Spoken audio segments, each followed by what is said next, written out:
Rwanda is a beautiful country and is said to be of 1,000 hills. However, we found Rwanda to also be of 1,000 smiles. Rwanda is a country found in the central eastern part of Africa. The country has 4 main provinces: northern, southern, east, and west, plus the city of Kigali. About 11 million people are estimated to live in Rwanda as of 2014. Its capital, Kigali, counts now about 1 million citizens.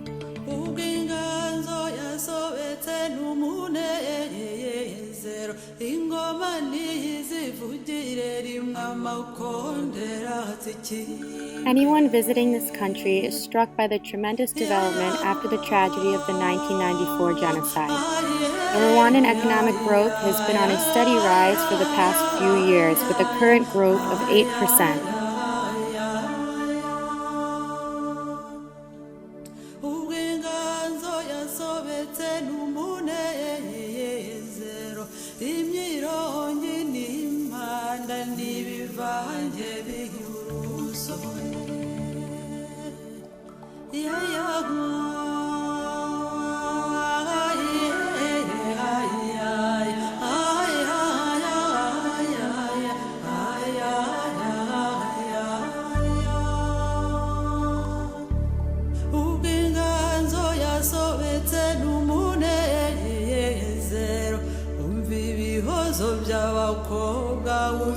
Due to improved lifestyle, medical care, and stable security for the last 20 years, the people of Rwanda are living longer now compared to many developing countries. The Rwandan life expectancy is now estimated at 63 years, while neighboring countries such as the Democratic Republic of Congo is 54 years and Uganda is 55 years.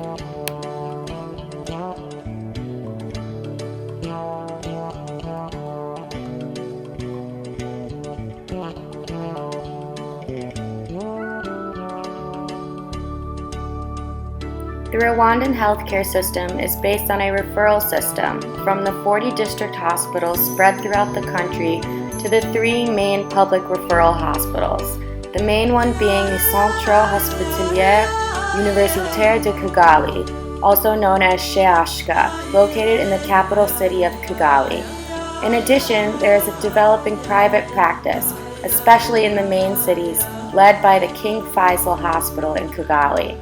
However, in the public healthcare system, CHUK is the main and thus far only referral center for neurosurgical patients.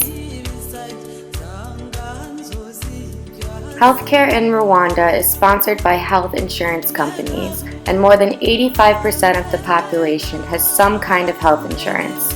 The majority of people are covered by the government-controlled community insurance. CHUK is the single busiest and largest hospital, receiving referrals from all over the country and covering most of the capital city. It has about 500 hospital beds, plus more than 40 emergency beds and about 10 critical care beds. The emergency department of CHUK is a significantly busy trauma center, with 58% of the trauma burden being neurosurgical. According to surgical operative reports, more than 40% of emergency surgeries are neurosurgical emergencies, and about 40 to 50 craniotomies are performed every month at CHUK.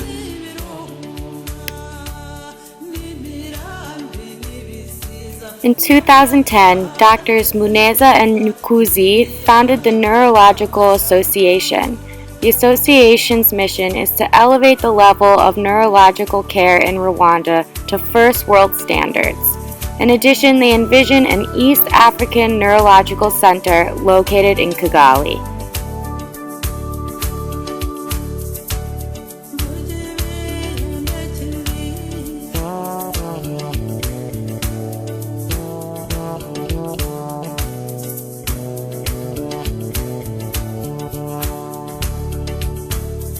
With the commitment to meeting the health needs of its citizens by 2020, the government of Rwanda, through the Ministry of Health, launched the Human Resources for Health, or HRH program in August 2012. By providing mentoring and formal instruction, The HRH program faculty will improve the quality, skills, and capacity of the Rwandan healthcare workforce, so it is positioned to sustainably and comprehensively meet the country's healthcare needs. And other than trauma, do you do spine? We don't do spine. No, we don't do spine. Except in the case of tumors. Tumors of the spine. So it's trauma, brain tumors, aneurysm. Kigali. Time is brand. And just tumors, trauma, Kigali, things like that. What type of infections do you see? Because probably I have never seen these infections, okay? All kinds of infections. All kinds. You don't see infections in your country. Not like They are all type of infection. Brain abscess, Saudiran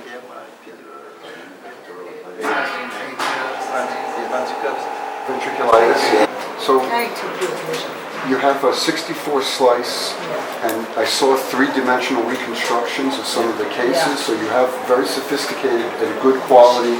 And it seems like, if I understand correctly, you're missing a software to be able to do the angiography.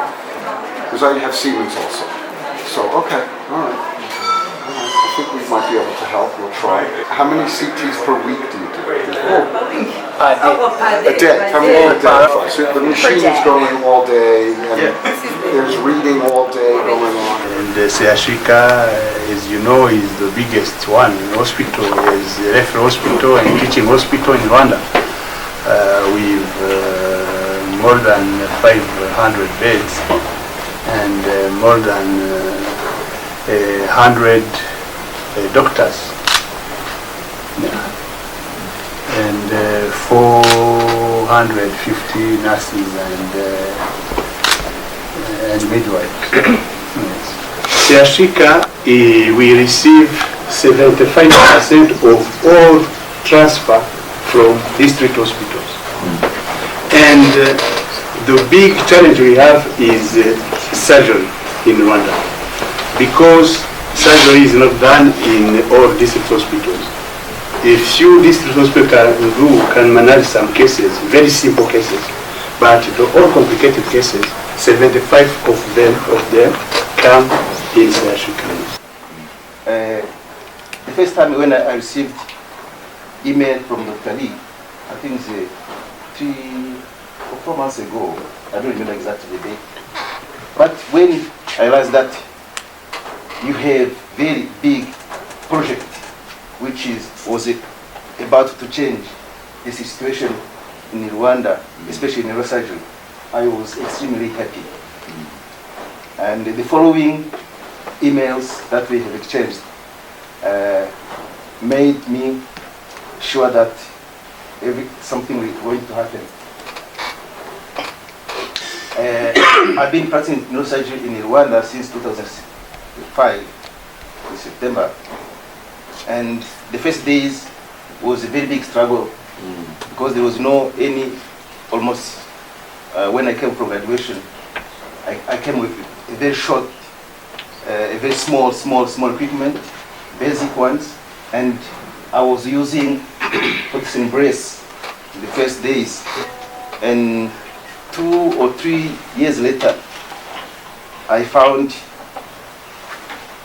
also someone who gave us a small drill for Medtronic.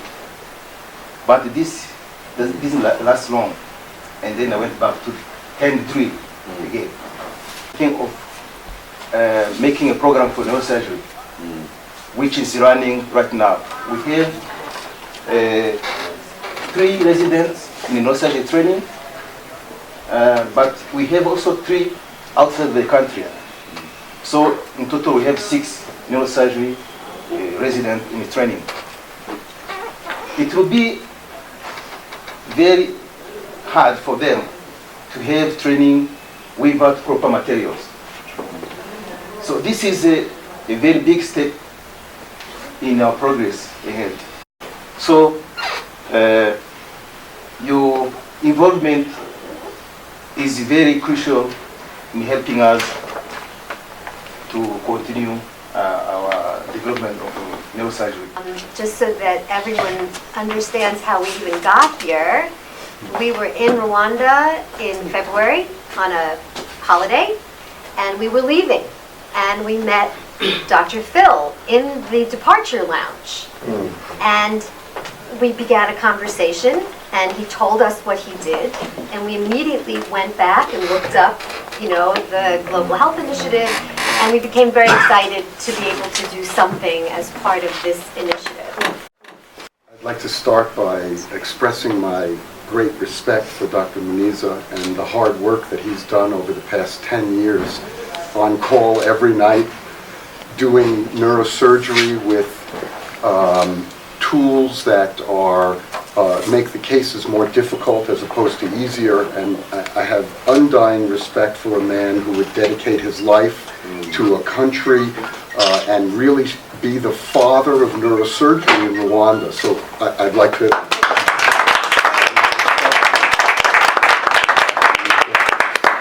I'd also like to take a moment, and I'd like to thank Medtronic and Mr. Mosley.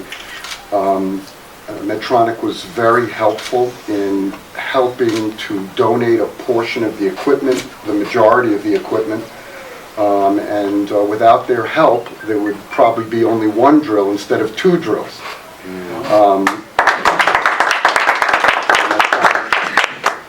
I thank Dr. Cotton, because without his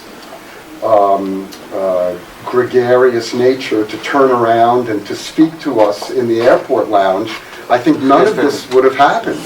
Really, without his introduction and his enthusiasm for medical care in Rwanda, we would not be here today bringing the equipment. So really, for Dr. Cotton, I think that as a writer or an author needs a pen to write, all neurosurgeons need a drill. Yes. And so when I heard that there was no drill, it was obvious to me right away what was the first step in our relationship or our friendship together. I had the opportunity to speak with Dr. Kosteljanitz and with Dr. Francis, and it was very clear to me that step one would be to bring the equipment to Rwanda, but then step 2 through 10 would be making sure that the equipment was maintained and fixed when it broke, and that drill bits were continuously available to do case after case. And to date, we haven't figured out step 2 through 10. And it's my hope that getting to know all of you will help us devise a plan together to maintain the equipment for as long as we possibly can. My family and I are very grateful to have the opportunity to meet all of you, but also we're grateful to be allowed to help the people of Rwanda. We consider that a great honor, and a great honor for our family. And so with that, I would like to thank all of you for helping us help you. And as you know, some months ago I had what I thought at the time was a chance encounter. I now think that it wasn't a chance encounter at all. It was a not so chance encounter. And at that time we had a conversation that allowed me to express and articulate my vision for training healthcare professionals in this country. And the vision is a simple vision. And it's to show the world that we can train doctors, dentists, nurses, physiotherapists and other healthcare professionals who are as good as those trained anywhere else in the world, but that we'll do it in a resource-poor setting. And in so doing, we'll be able to show the world that some of the poorest people in the world who live in Rwanda can be looked after by doctors, dentists, nurses and neurosurgeons who are as good as those who look after the richest. And why shouldn't that be the case? Because the starting point for everything that we do is human rights, is about justice. People like you, people like me, I feel, that have a different passion in their heart, something that really is interested in how do we not identify a hungry person and pull fruit from a tree and give that to that hungry person. But how do we access the water to water the tree? We know the tree will produce the fruit and will feed the people. So what we need to focus on is how to channel the resources into the tree, you know. And I really believe, from my heart, that is my role in what we're doing here. There's no issue.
Push button.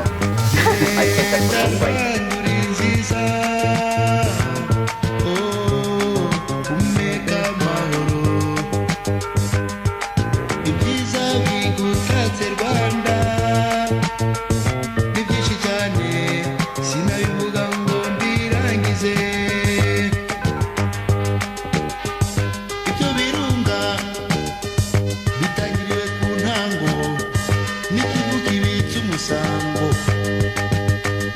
Usabiza umusango